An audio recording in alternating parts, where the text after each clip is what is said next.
તો ચોમાસાની સિઝન શરૂ થઈ ગઈ છે, વરસાદ આવવાનું શરૂ થઈ ગયું છે અને વાતાવરણ પણ ખૂબ જ એવું ઠંડુ થઈ ગયું છે.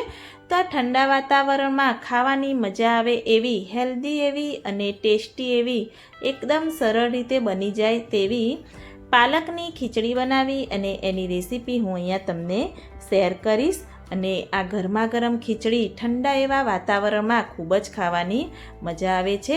જો તમને મારી આ રેસીપીઓ પસંદ આવતી હોય અને હજુ સુધી મારી ચેનલને સબસ્ક્રાઈબ ન કરી હોય તો સબસ્ક્રાઈબ કરજો, બાજુમાં આપેલી ઘંટી દબાવજો જેથી તમને મારા નવા નવા નોટિફિકેશન જોવા મળી રહેશે અને મારા આ વિડીયોને એન્ડ સુધી જોતા રહેજો. તો ખીચડી બનાવવા માટે મેં અહીંયા એક બાઉલ લઈ લીધું છે અને એમાં કપના માપ પ્રમાણે હું અહીંયા 1 કપ ભરી ચોખા એડ કરી દઈશ. ચોખા તમે કોઈ પણ લઈ શકો છો. મેં અહીંયા ખીચડીના જે ચોખા આવે છે એ લઈ લીધા છે અને કપના માપ પ્રમાણે અડધા કપથી થોડી વધારે મગની દાળ એડ કરી, 2 ગ્લાસ પાણી એડ કરી, 2 થી 3 પાણી આપણે દાળ ચોખાને ધોઈ દઈશું રેડી કરી અને આ રીતે 2 ગ્લાસ પાણી એડ કરી અને ઢાંકી અને અડધો કલાક માટે એને આપણે પલળવા દઈશું. તો આ રીતે દાળ ચોખા આપણા બધા જ પલળી ગયા છે તો કુકર લઈ અંદર એડ કરી દઈશું. દાળ ચોખા પલાળવાથી ખીચડી આપણી જલ્દી ચઢી અને રેડી થઈ જાય છે. એટલા માટે જો ફ્રી હોય અને ઈચ્છા હોય કે સાંજે ખીચડી બનાવવાની છે તો આ રીતે અગાઉથી તમે પલાળી દેવા. અંદર ટેસ્ટ અનુસાર મીઠું, હળદર એડ કરી કુકર બંધ કરી અને આપણે 3 સીટી કરી અને રેડી કરી દઈશું. તો હવે એક મિક્સર જાર લઈ એમાં 6 થી 7 કળી લસણ, 2 લીલા મરચાં અને 10 થી 15 પાલકના પાન લઈ થોડું પાણી એડ કરી પ્યુરી બનાવી અને આપણે રેડી કરી દેવાનું.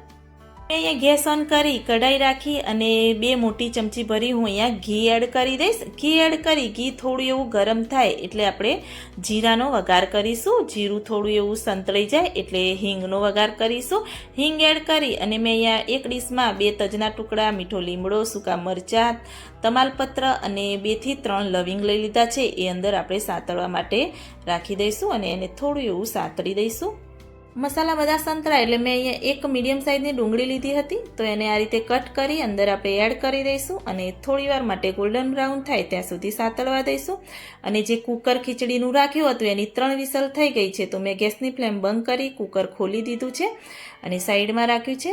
તો આ રીતે ડુંગળી સંતળાઈ ગઈ છે તો અંદર ટામેટાં એડ કરવાના છે તો એક મીડિયમ સાઇઝનું ટામેટું કટ કરીને એડ કરી દેવાનું અને જલ્દી ટામેટું કૂક થાય એટલા માટે આપણે અંદર અડધી ચમચી મીઠું એડ કરી અને એને સરસ એવું કૂક થવા દઈશું.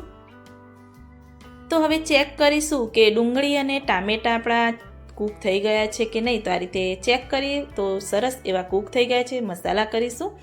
1 ચમચી ધાણા જીરું પાવડર અને 1 ચમચી કિચન કિંગ મસાલો મેં એડ કરી દીધો છે. બસ આ બંને મસાલા આપણે અંદર એડ કરવાના છે.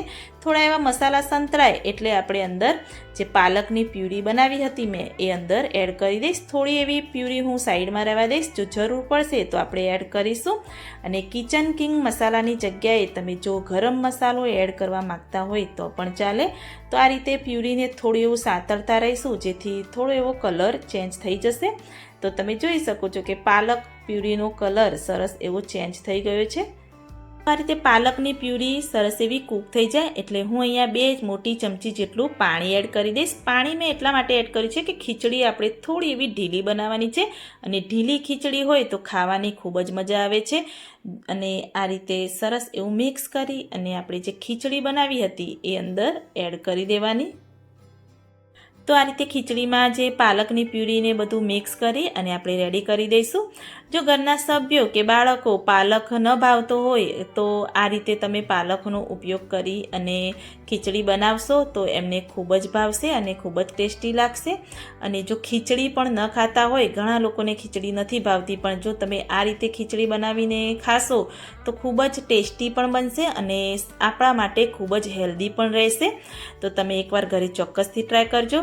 અને આ ખીચડીને સરસ એવી ટેસ્ટી બનાવવા માટે આપણે એક તડકો કરીશું. તો એના માટે મેં ગેસ ઓન કરી એક વઘાર્યું રાખી અને 2 ચમચી અંદર ઘી એડ કરી દીધું છે. ઘી થોડું ગરમ થાય એટલે આપણે જીરાનો વઘાર કરીશું. થોડી એવી હિંગ એડ કરીશું, મીઠા લીમડાના પાન એડ કરીશું અને 2 સૂકા મરચાં અંદર એડ કરી અને 3 થી 4 કળી મેં લસણની આ રીતે ઝીણી કટ કરી દીધી છે એ અંદર એડ કરી સાંતળી દઈશું. હવે ગેસની ફ્લેમ આપણે બંધ કરવાની છે અને 1 ચમચી ભરી કાશ્મીરી લાલ મરચું એડ કરવાનું અને આ રીતે મિક્સ કરી દેવાનું. અને સર્વિંગ પ્લેટમાં મેં ખીચડી જે નીકાળી છે એમાં આપણે તડકો લગાવીશું. તો આ રીતે મસ્ત એવો તડકો આપણે લગાવી અને ખીચડીને વધારે ટેસ્ટી બનાવીશું. તો ઠંડા વાતાવરણમાં ખાવાની મજા આવે એવી ગરમા ગરમ પાલકની ખીચડી મેં અહીંયા બનાવી છે. અને આ ખીચડી તમે પાપડ અને ડુંગળી જો સર્વ કરી હોય સાથે તો ખૂબ જ ટેસ્ટી લાગશે અને ખાવાની પણ ખૂબ જ મજા આવશે. તો મારી આ રેસીપી સારી લાગી હોય તો મારી ચેનલને લાઇક, શેર, કમેન્ટ કરજો. તો મળીએ કોઈ એક નવા વિડીયો સાથે. Bye bye.